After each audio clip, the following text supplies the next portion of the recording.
Apeksha. Hello. How are you? Good. Good to see you here. Thank you for having me. It's my pleasure. Your mom is an old friend of mine. We studied together. So it is nice always to see you. So, Apeksha, you were in a corporate for about 6 years or so. Yes, 6.5. And then you went to a bit of fashion designing. Right. So how is this change happening from corporate, then you went to designing, and now you are into yoga and Ayurveda. So can you just take us through a journey? I will quickly take you through my sure. journey. Right. So by education, I'm an MBA HR. Okay. And I think that was the in thing, and that's all we knew at the point. Okay. Everyone was doing that, and I, of course, as a young teenager or a 20-year-old, I really wanted to experience that whole work life and all of that. So I worked with HCL for about 6.5 years, and that's when I realized, and I chose HR because I was always interested in the human aspect, even in work. So human psychology, whatever, the humane part, all of that. And that was why I joined, but I soon realized that it is not that much of the kind of work I was looking for. Not of that interest. And I found myself, plus I was doing business HR, so there was a lot of number work and things and less of the human part. So I found myself drifting a bit in terms of interest, and then I was always passionate about fashion. So I took a break, and then I tried my hand at fashion styling, which also went very well. I enjoyed that a lot, and I did that about 2.5 years, and then I conceived.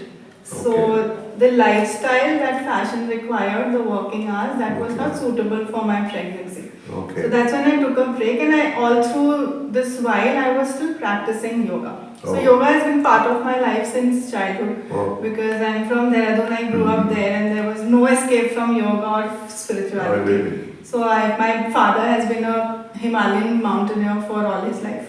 So we had a lot of footfall of spiritual community, yogis, sadhus, sages in our house. So I was always exposed to that kind of environment. That kind of environment, yes. So there was always a pull, but I guess I had to explore through all the other things to finally find my way back home, let's call it that. So then when I conceived and my son started to grow a little bit and I had some time, I found myself drawn towards deeper understanding of yoga. And that's when I started learning, doing teachers training and trying to get to know a little bit deeper. And I think during COVID is when I was doing the teachers training, not per se to change career, but to understand it at a deeper level. But during COVID, everyone really started requesting me to host sessions and take classes and help them out. So I started, and that's when this took off, and I realized that I think it came to me naturally, so found my path. You found your way. Yeah. So what do you do, like? What are your once I started teaching yoga and it took off, I was getting a lot of requests from people in terms of health and lifestyle management, especially weight, because everyone has the same problem, weight loss, and I realized that weight loss cannot be a secluded thing that we do only with exercise or yoga. Diet is a very important part of it, and people would ask me about dietary changes, and I decided to learn Ayurveda, diet and nutrition, so that I can give a more informed answer to my clients. That's how this happened. And once I joined and I learned Ayurveda, diet and nutrition, it completely transformed my own life. That is the reason why I wanted to learn Ayurveda. And once I learned Ayurveda and nutrition, it completely transformed my own life and journey. Because I realized why Yoga and Ayurveda are called sister sciences, and why they are supposed to be combined, because both are actually lifestyle sciences. It's not just about health or weight or diet. It is about your lifestyle. So Ayurveda has two principles. People now assume that Ayurveda is about chikitsa or just about disease management. But the primary purpose of Ayurveda is that you don't fall sick. Your lifestyle is such, your eating habits are such that you don't fall into diagnose sickness and illness. And similarly, Yog, the deeper aspect of Yog, the journey is towards spiritualism. But it starts with the body, and of course, both Ayurveda and Yog teach you so much about your own body that once you understand that, you can combine both and then you can lead a more holistic life. So it is not just physical, mental, spiritual, all of it is taken care of. So that's when, once I started understanding Ayurveda at that level, that's when it transformed my life, and then I started, counseling. I did multiple courses in Chakra Healing, in Ayurvedic Nutrition, of course, Mindfulness Coaching, all of these, because all of these things you realize at a point, I think probably with age also, that health is a very holistic aspect. Right. So you can't just physically be fit and mentally be disturbed. You'll still not be happy. So no matter how much you're earning, if you're compromising on your health, you won't feel happy. You'll end up spending that money on hospitals, which makes no sense. So that is how it starts. One balance both the things, like you're saying. That's where mindfulness comes in. So we have to learn. So the only thing is, I think what is lacking right now, one in yoga teachers or in yoga practice, what is lacking is people are not aligning it to spiritual goals and deeper aspects of the philosophy. So the philosophical part is missing. Of course, even if you practice the physical aspects only, it will give you immense health benefits. But if you're not relating it to the deeper meaning, you will not gain that whole transformation which people are expecting from a yoga practice. So you're not feeling that transformation because you're not practicing all aspects. So you're not paying equal attention to, pranayam, dhyan, meditation. It all has to go together. Only then you'll find that benefit, that holistic impact on your health and life. That's interesting. But do you think people are able to focus on all these aspects at any point? They have to decide to. So what How does it plan? Like there must be some pattern to follow it. Right. So like I get a lot of clients now. Right now, honestly, I do multiple things. I host regular online yoga sessions. I do personal sessions, one-on-one sessions for diet consultancy, Ayurvedic diet and nutrition. I do personal sessions for therapeutic yoga. And again, I don't do all these disease management therapeutic yoga as group sessions because I genuinely feel that in one-on-one sessions, the impact is more and deeper, and everyone has a very different requirement. Everyone's need from a personal yoga class can be different. It may not only be physical. Their bodies are different. Their work life is different. The kind of help they want, the stresses in their life will be different. Maybe for women it might be household. For men it might be office work and lots of travel. So the kind of sessions I have to design for each one are different. And those I do one-on-one because the impact, because now these are healing sessions. I'm doing therapeutic yoga for healing, whether it is physical or mental aspects.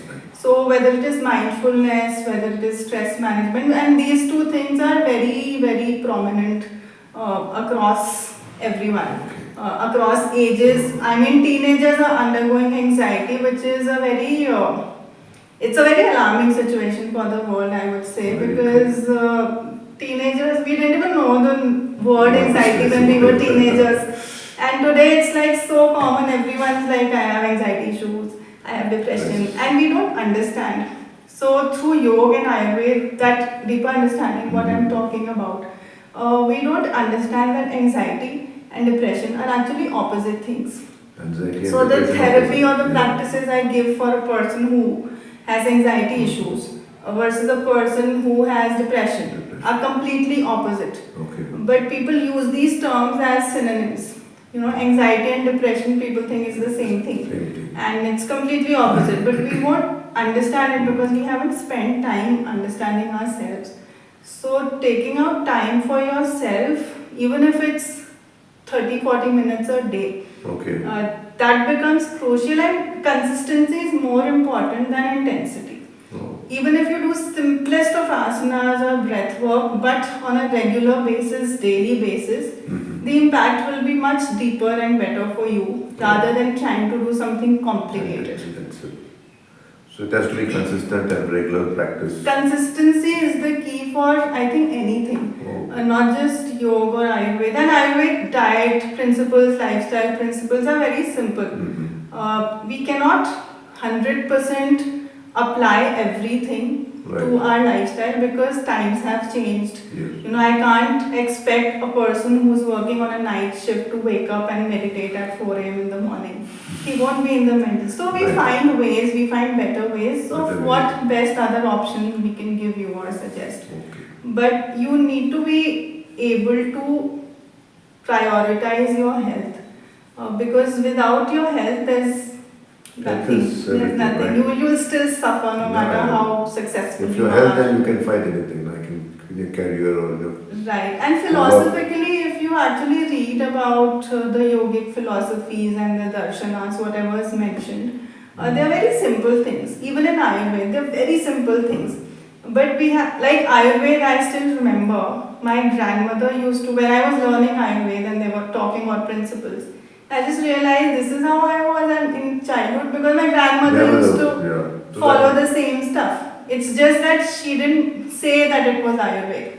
People at that time were already mindful, and these things are culturally, it's the biggest advantage that we as Indians have, that it's part of our culture. It's just that we've somehow disconnected ourselves because it hasn't flown to us so smoothly, and now we are not aware of it at all. Right, very true.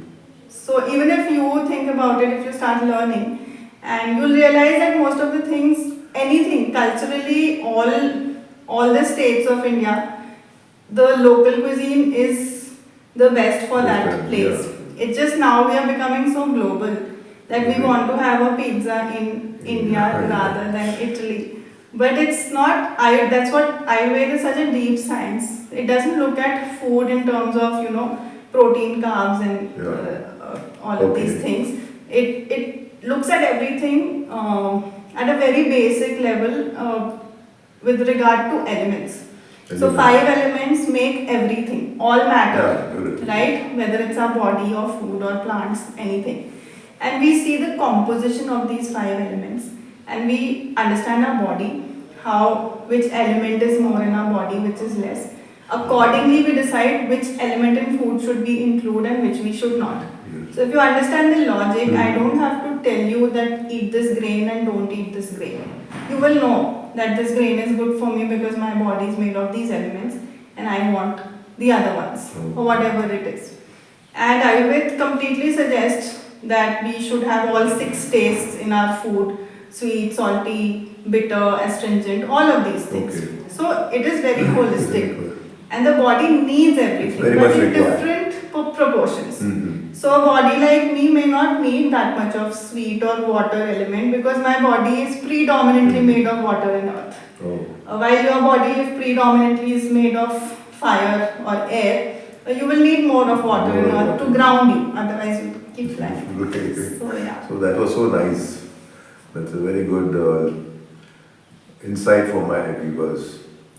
So anything else you would like to add for my viewers? I would just... giveaways from your side? Giveaways would just be that I think we should start reconnecting with ourselves, through ourselves, to our culture as well. Because I think it is easier for us to reconnect with our own culture because it is in us. It is not something new that we are trying to connect to. If we just put in a little effort, it easily flows. You will find yourself very naturally be able to, get back and connect to it. So that becomes important, and absolutely to prioritize your health. Take out at least 30 minutes in a day. It's not necessary that everybody has to sit and meditate or do yoga, whatever form of exercise. This is also another thing I learned in Ayurveda. Different body types have different exercise requirements. So for someone like me, an intense yoga practice might be beneficial. But for a different body type, they might need a slower practice. So different types, and there is something for everyone in yoga. as well as Ayurveda in terms of principle, even in terms of exercise.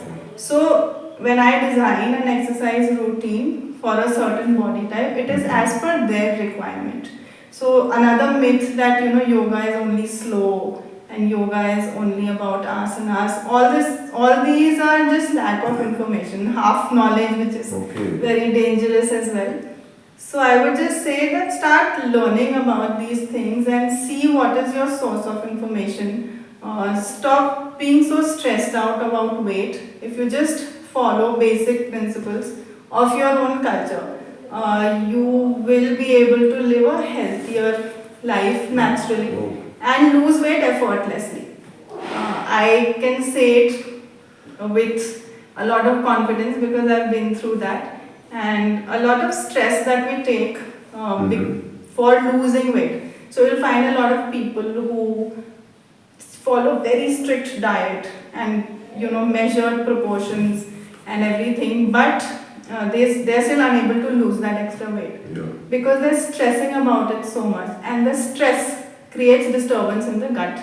So the gut doesn't function properly because of the stress. So even if you're eating right, you're not losing the weight because you're so stressed out about it. So understanding how our body is functioning holistically becomes very important. In yoga, it is said that whatever physical diseases the body manifests, the root cause is always mental. So I know that eating more than one rasgulla is not good for me, but I choose to eat it. Why am I making that choice? There's something wrong going on mentally. Either it is stress, because knowingly we are doing this. And this is something that everybody knows. I know too much of sweet is not good for me, but I'm choosing to eat it. What is the imbalance in my breath? What is the imbalance in my doshas which is creating me to make that choice? And Yog and Ayurveda both deal with the core. So that is how we also do therapeutic yoga sessions. The target is not the symptom. The target is the core. Why are you doing it? You know it. Why are you doing it? What do you need to balance in your body? And then you naturally start choosing better. You naturally start prioritizing your health. You naturally start, even, it doesn't stop at food. Even all the content, like you're doing great work putting out content like this, for people to watch. But so there is a lot of good content that we have in media today. But why are we so much focused on just entertainment? So that's also food. It's food for our brain. We are consciously choosing the wrong kind of things to put into our body. How will we function correctly? So how do we start choosing better? Mindfulness, what is it about? So all of these things, there's so much actually, it's too less. Yeah, I know. Anyway, that was very nice for you to give us time and make viewers more educated about yoga and Ayurveda. Thank you so much for having me. And I hope this triggers more people into a healthier, happier life. Sure, why not? So much of good information that you gave us. Thanks. Thank you so much. Please do like, subscribe and watch.